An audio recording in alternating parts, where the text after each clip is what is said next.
drop a ball. Those are things that aren't necessarily always on him. Receiver runs the wrong route, whatever, but trying to do too much, taking sacks, holding the ball and then turning it over. Those are things we just can't have. And he's done a really, really good job. He's taking care of it. He's creating with his legs. He's not taking sacks, and he's just providing the type of leadership and fire that we need out there. Cleaning up his game, working on the creativity. How much of that do you think is having a new coordinator that he's sort of exploring a different side of his game under with Streeter? Obviously, he's familiar with him, but it's a slightly different relationship there. Yeah, it's not really any different. Plays are plays. He's still coaching the play. So whether he's been the passing game coordinator, so he's been intimately involved the whole time. So that really hasn't changed. He's from a coaching standpoint, he may call some things in a little different rhythm, but as far as the teaching and the preparation and the fundamentals, that really hasn't changed. How do you feel like the quarterbacks are doing in terms of their reading the zone read? You're making right decisions there. Oh, they're doing good. Yeah, we very, very few mistakes. With DJ and Kate, they're and Hunter. All three of those guys are really good decision makers, and we haven't been able to get Billy Wiles and Helms as many reps. They've gotten some, but we really mostly have been those three guys, and they're just. Hunter Johnson, he don't hardly ever miss. He's a very savvy guy, and DJ's the same way. DJ really sees it. Occasionally he'll have a gray area where you'll kind of coach him through that and say, okay, well, here's how we need to really see it. And then Cade, he's like on his third or fourth time kind of going through the installation. It's just the game has slowed down for him. He didn't make a lot of mistakes like that. They're really sound in their decision making. So I'm pleased with all of that. We're running the football very well. We really focus more on passing game today. And we really have. That's probably been one of the brighter spots for me is our receivers. We're holding our own, and we don't have that guy back yet, Adam. He's on his way back soon, and EJ's back in practice, but we held him today. He's looking great, but he's got off to a good start, and then had the hematoma thing. So he's back rolling and should be full go starting tomorrow. And then Bo, hopefully he'll be back next week as well. So he's doing great. So we haven't had those three guys who are three starter guys for us. And the group has still held their own for the most part. So I'm pleased with what we've been able to do and the depth we've been able to create. And certainly getting those three guys back in the equation will be a big shot in the arm for us. Can we talk about the decision to place Dominic Thomas on scholarship and kind of how that moment was? He just made it easy. He made it easy. Hard to find a better back than that kid. He's a really good player. Y'all will see. He's low to the ground. He's hard to find. He's different. He's not going to break a 70-yarder, but he's going to bloody your nose. And you need all types of things, and he brings something to the room that's just a little unique. He is big and thick and strong, but he has got really good vision, really good hips, really good change of direction, and got some explosive power. He's just got a great feel for the game. He finds the soft spot, and then he dents it. So he's a good addition for us, and an awesome kid, and so certainly deserved it. What are the specifics of the Xavier Thomas injury, so you can elaborate on that? Yeah, he just got a foot injury, and he'll be back. Hopefully, I don't see him missing a whole lot of time, but he's certainly going to miss Georgia Tech, and we'll go from there. But he's doing good. He's fired up yesterday, ready to go. So we had a great camp, and he's going to have a great year. Just a little setback for him. That's all. Will Caden play early and try to get him some experience, or will DJ stay out there? No, DJ's the starter for sure, and this is this is where we are. So, I mean, obviously he's got to go play well. He's got to, just like anybody else, you got to go play well. But we certainly hope to get Cade as much opportunity as we can. That's something that we need to do, just like we wanted to get DJ in as much as we could, as often as we could. Trevor's last year. DJ's going to graduate in December.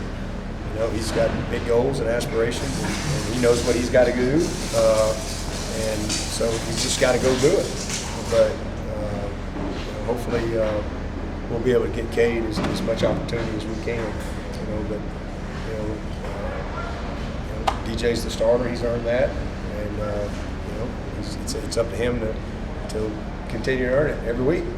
Obviously, you're deeply familiar with both your new offensive coordinator and defensive coordinator, and I don't know if there's some value you see in hiring from within and promoting from within, but what's so different about working with them instead of Brent and Tony this last year? Well, they're just different personalities. First of all, I mean, just like when I hired Tony to take Chad Morris's place. Those of you who knew Chad, obviously very different.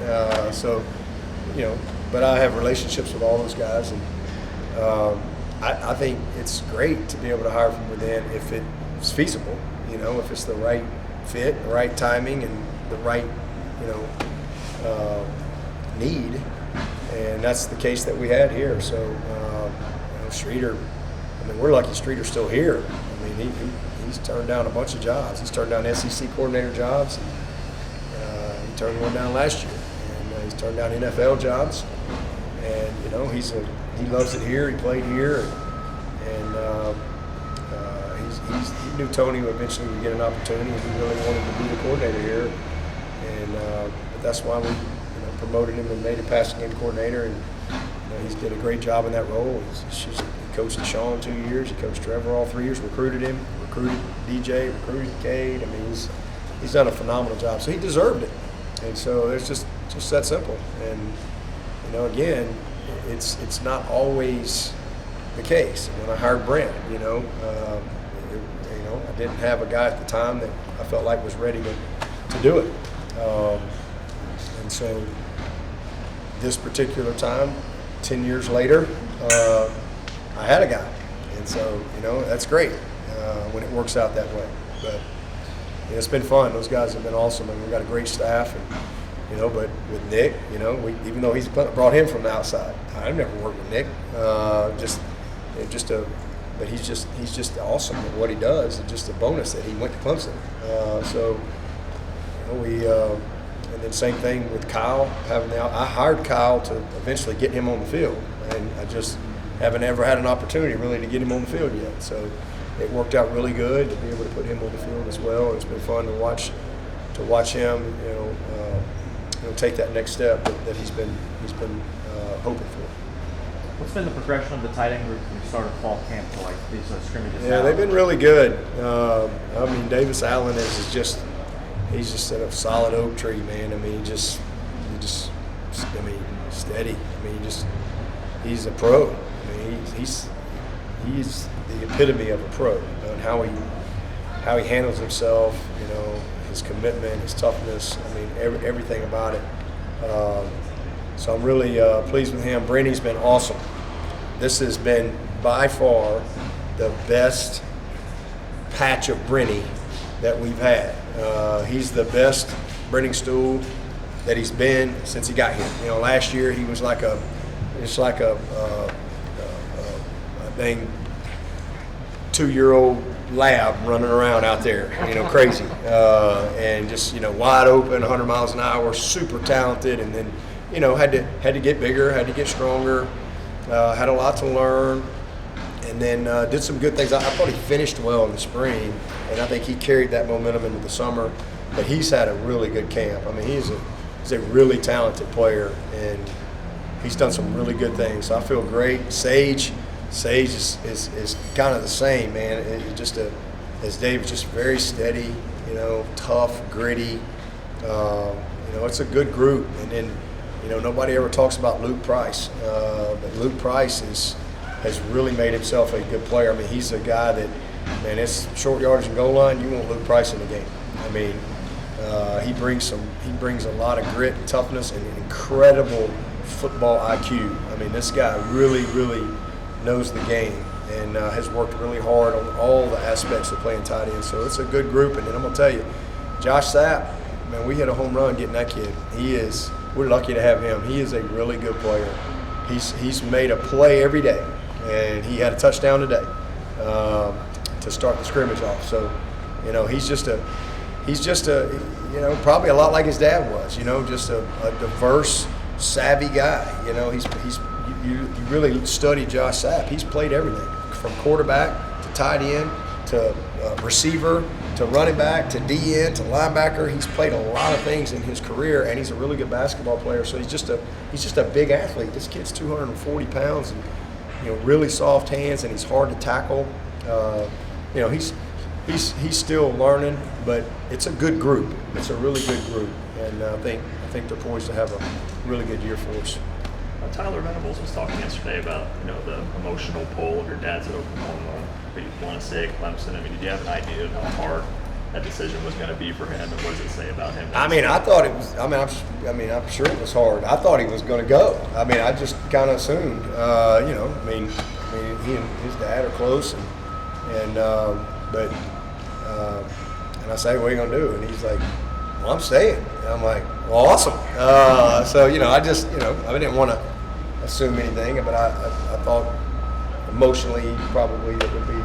But Brent was even more excited, that he was staying, because Brent knows what we have here, and he knows the structure, and they're trying to get